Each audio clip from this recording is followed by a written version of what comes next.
May 16, 1940. The air in Washington, D.C. was heavy with anxiety. France was collapsing under the Blitzkrieg, and the Luftwaffe ruled the skies of Europe. In the Oval Office, President Franklin D. Roosevelt leaned toward his advisors and declared an impossible dream. America, he said, must produce 50,000 military aircraft per year. The room fell silent. America had built only 3,611 planes the previous year. Newspapers called it madness.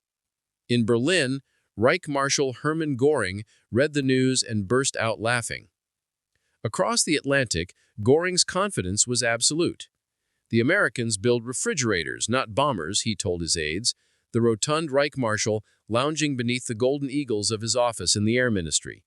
He saw American optimism as naivete, its factories soft from consumer comforts. Yet that same week, in Detroit, a different kind of general prepared for battle. William Knudsen, a Danish-born industrialist who had once managed General Motors. Roosevelt called him to the White House and said simply, "I want you to build airplanes, a lot of airplanes." Knudsen replied that he would serve for $1 a year. At that moment, a transformation began, not in the skies, but on the factory floor. What Göring didn't understand was that America's greatest weapon was not a plane, but a mindset, the belief that ordinary people could perform miracles when challenged. Factories that once made typewriters, washing machines, and cars began clearing their assembly lines. The sound of jazz and machinery filled the night as draftsmen converted peacetime blueprints into war production charts. In California, the Douglas plant lengthened its assembly bays until they stretched like runways. In Seattle, Boeing built wooden mock-ups of the B-17.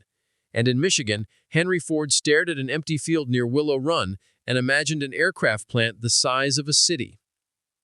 Göring's intelligence officers scoffed. Reports to the Luftwaffe High Command described American aircraft output as negligible for years to come. But by late 1941, trainloads of aluminum were streaming toward the new factories, and tens of thousands of women were stepping through their gates wearing trousers and kerchiefs. "We can't fly 'em, but we can build 'em," one wrote to her husband overseas. Then came December 7, 1941. The attack on Pearl Harbor electrified the nation. Within hours, Roosevelt signed the declaration of war, and Knudsen's quiet mobilization turned into a roar. Across the country, sirens signaled the beginning of the arsenal of democracy. In the first month, chaos reigned. Tools were missing, drawings incomplete, materials delayed by trains overloaded with troops. In some factories, aircraft were assembled outdoors under tarps, engines covered with canvas to protect them from rain. But determination burned hotter than confusion. At night, sparks lit the windows of every industrial city. The hum of lathes replaced the chatter of theaters. America was building an army in its sleep. Among the new workers were hundreds of thousands of women. Many had never held a wrench before. They came from farms, beauty parlors, and department stores, their hands blistered and proud. At Willow Run, more than 310,000 women would eventually serve on the assembly lines. A photograph from 1942 shows a young riveter smiling, grease on her cheek, a B-24 bomber wing behind her like a metallic sunrise. Her name was Rose Monroe, later immortalized as Rosie the Riveter. While German generals boasted that America lacked discipline, these women learned to install hydraulic lines and torque bolts to exacting tolerances. Supervisors marveled at their focus. "They don't waste words," one engineer said. "They just get it done." For every man at the front, 4 civilians were fighting the war at home. By 1942, Göring's laughter was fading. American production reports, now flooding Allied intelligence, revealed numbers he refused to believe. In 1 year, aircraft output had tripled. Factories in Seattle, Inglewood, and Tulsa were running 24 hours a day.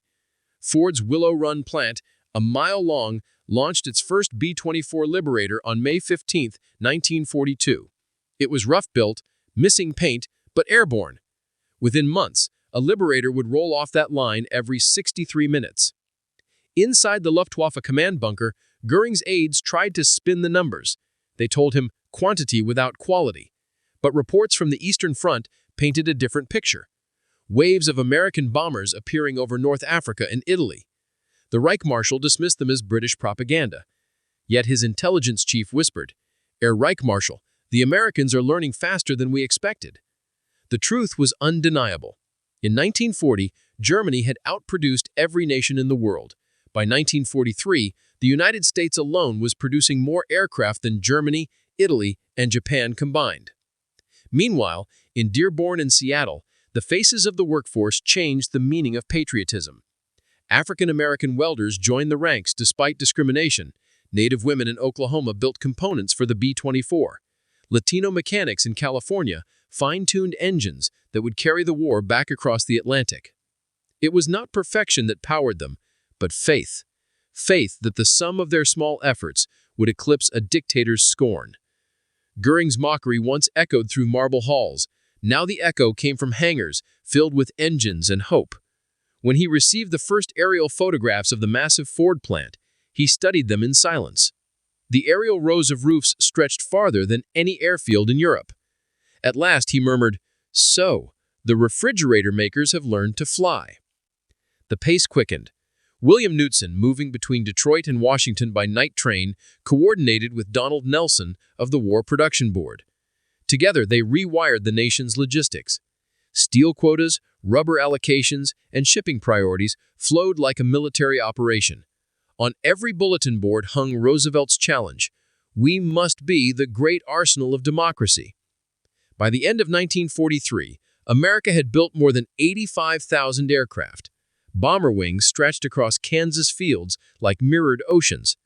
At night, the glow from the factories could be seen for miles, a new constellation of industry. Every rivet, every propeller blade, carried within it a silent answer to Göring's laughter. By the beginning of 1943, the American war machine had transformed into something no one on Earth had ever seen before. Train lines ran day and night, hauling engines, fuselages, and dreams from one coast to the other. Freight cars clattered across frozen plains carrying crates stamped U.S. Army Air Forces. The figures were staggering. 21,000 aircraft built in 1942, 48,000 the following year, and the curve was still climbing. The miracle wasn't just metal, it was human. In Buffalo, Chicago, and Los Angeles, factory whistles summoned a new kind of army, an army of builders.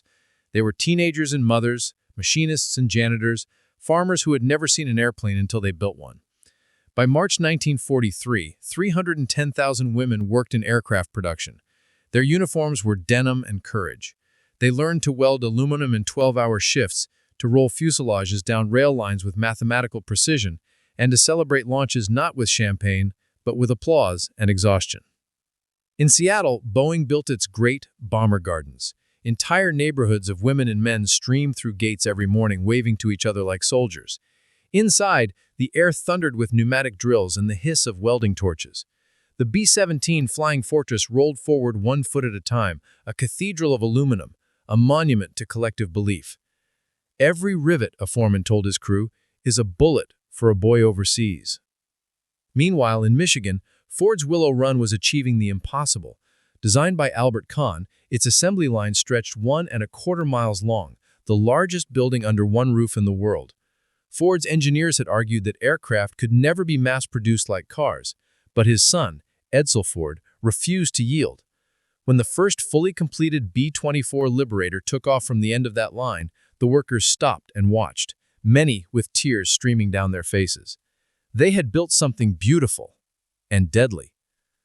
A reporter visiting Willow Run in late 1943 described oceans of metal and a city that never sleeps.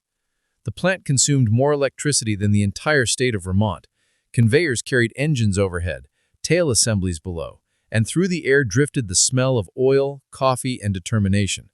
The average worker was 26 years old. They worked 6 days a week. Some brought their children, sleeping in cardboard boxes near the line.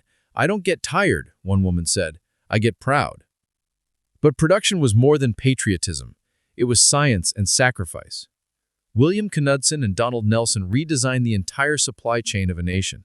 Steel from Pittsburgh, aluminum from Oregon, rubber from Louisiana, glass from Ohio, all converged like arteries feeding a single heart. The blueprint for each bomber contained 500,000 parts, every one tracked, shipped, and fitted within hours of arrival. When shortages hit, workers improvised. Garden hoses became fuel lines. Kitchen pots were melted into landing gear covers. The challenge wasn't merely building planes, but building faster. In the span of 2 years, assembly time for a B-24 dropped from 55,000 hours to under 15,000. Aircraft that had once taken months to craft now rolled off the line every 63 minutes. In Washington, Roosevelt received weekly telegrams with the output figures. He no longer asked, "Can we do it?" Only, "How many more?" Across the ocean, Hermann Göring was receiving his own reports, and they filled him with dread. Allied bombers were appearing in swarms, endless, methodical, merciless. By mid-1943, more than 1,000 bombers at a time crossed into occupied Europe, their contrail stitching white scars into the sky. Factories in Bremen, Hamburg, and the Ruhr trembled beneath the weight of 8,000-pound payloads. Göring raged. "It's impossible," he shouted during a Luftwaffe briefing. "They can't build this many." But the photographs told the truth. Columns of B-17s, B-24s, and P-47 escorts filled the air like silver locusts. For every German plane destroyed, 5 more appeared. In desperation, Göring pushed his engineers to accelerate the Messerschmitt Me-262 jet program. "We will outfly them," he vowed. But the jets came too late, too few and too fragile for a sky already owned by mass production. Back in the United States, factories were taking on the rhythm of life itself. In Berlank, Lockheed's plant camouflaged its roof to resemble a sleepy suburb from the air. Fake houses and painted lawns meant to fool enemy reconnaissance. Inside those houses, workers built the P-38 Lightning, twin-engine fighters that would claim the skies over Italy and the Pacific. In Kansas, women stitched control surfaces by hand.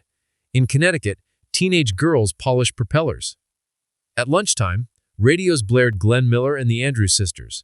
Bulletin boards carried headlines, "Allied troops land in Sicily. Bomber crews thank you." The war was no longer distant. It was in the hands of every welder, every riveter, every inspector who signed a name on the tail of a plane. Amid the noise, there was tragedy too. Accidents were frequent. Exhaustion took its toll. At the North American aviation plant in Inglewood, a scaffold collapse killed 3 workers. The following morning, their shift partners returned to the line in silence, finishing the plane they had died building. "We send them off right," said one woman, her voice steady. "Those bombers will fly for them." By early 1944, the statistics read like fantasy. 96,270 aircraft built that year alone. Fighter wings, bombers, transports. The United States had become a machine that made machines. The total value of aircraft production reached $16 billion, more than Germany's entire wartime budget for its air force. Göring's aides began to avoid his gaze. The Luftwaffe's pilots, many barely out of flight school, faced impossible odds. Fuel shortages, relentless raids, and the loss of veteran crews turned the once proud German air arm into a shadow of itself. The Reichsmarschall, who had once boasted that no enemy bomb would ever fall on German soil, now lived beneath them daily. In February 1944, American bombers struck Regensburg, Leipzig, and Schweizfurt in coordinated waves. German citizens took shelter in basements as the earth shook. When Göring toured the ruins, the laughter that had once mocked Roosevelt's dream was gone. He stood amid shattered glass and said bitterly, "The Americans are building faster than we can shoot." Meanwhile, in Willow Run, a small band of engineers pinned a newspaper clipping to the factory wall. A quote from Göring's early ridicule. Beneath it, someone had scrawled in chalk, "Still laughing?" That spring, the U.S. Army Air Forces introduced a new aircraft, the B-29 Superfortress. It was the most complex weapon in human history. Pressurized cabins, remote-controlled turrets, a range of 3,000 miles. When the first B-29 lifted off from Wichita, the workers cheered as if it were a rocket to the moon. Every bolt tightened in Kansas echoed in Berlin. The sound of production was the sound of inevitability. By mid-1944, as American bombers pounded synthetic fuel plants in airfields, Göring confessed to Hitler that the Luftwaffe could no longer defend the Reich. He said, "The enemy produces planes like sausages. I cannot fight an assembly line." That single sentence marked the death of Germany's air supremacy and the victory of the workers Roosevelt had once inspired with an impossible dream. Sparks rising like stars. The production lines had become a front line, one where belief itself was the weapon. But even victory carried its weight. Behind every triumph were faces marked by exhaustion. A woman at the Lockheed plant wrote in her diary, "I've built 23 planes. My brother flew one, he never came back." The machines that guaranteed Allied dominance also claimed sons, husbands, and fathers. For the people who built them, every rivet carried both pride and grief. In Germany, the Luftwaffe fought on in fragments. Jet squadrons took off from hidden airfields, their engines shrieking through the ruins. They were fast, astonishingly fast, but too few. The Me-262 jets could not stem the tide of bombers that poured across the Rhine. German pilots called it Der Himmel voller Feinde, the sky full of enemies. By early 1945, Göring himself rarely appeared in public. The once boastful Reichsmarschall, who had mocked Roosevelt's fantasy of 50,000 planes, now shuffled through underground corridors while the walls trembled from Allied raids. The thunder above was the sound of his own defeat being forged hour by hour across an ocean. When Germany surrendered that May, the world looked upon the ruins of the Luftwaffe and realized that an entire ideology had been crushed, not only by bullets, but by blueprints. The numbers told a simple truth. America had built its way to victory. In less than 5 years, U.S. factories had produced 295,959 aircraft, fighters, bombers, transports, trainers, enough to fill the skies of 2 continents. The industrial challenge Göring had dismissed as laughable had become the instrument of his ruin. At Nuremberg, he faced the reckoning of history.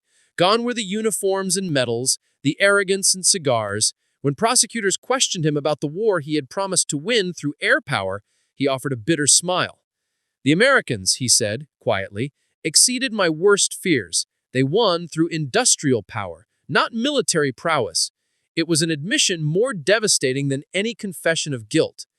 While Göring awaited judgment, far from the courtroom, the world he had mocked continued to hum with life. Factories that once built bombers shifted overnight to building tractors, cars, refrigerators. The same women who had riveted B-24s now assembled stoves and washing machines. The engines of democracy turned from war to peace, proving that power rooted in freedom could adapt faster than fear. In Detroit, William Knudsen, the man who had given up his $300,000 salary to serve his country for a single dollar, walked through a silent assembly hall and said to a reporter, "We did not build machines, we built faith." His words echoed what millions had felt, that the true miracle of America's wartime industry was not production, but unity. Across the Pacific, the final B-29s ended the war that Göring's arrogance had helped to begin. When the engines went quiet at last and peace returned, the lesson remained that democracy, when tested, could outthink, outbuild, and outendure tyranny. In the years that followed, historians would call it the arsenal of democracy, but for those who had lived it, the welders, riveters, pilots, and planners, it was something simpler. Proof that ordinary people, when challenged by the impossible, could reshape the fate of the world. The laughter that had once echoed through the marble corridors of the Reich ministry faded into memory. What endured was the roar of engines, the rhythm of machines, and the quiet determination of millions who believed that courage could be manufactured as surely as steel. And so the story ends where it began, with a boast and a dream. In 1940, Hermann Göring laughed at the idea that a nation of civilians could build 50,000 planes.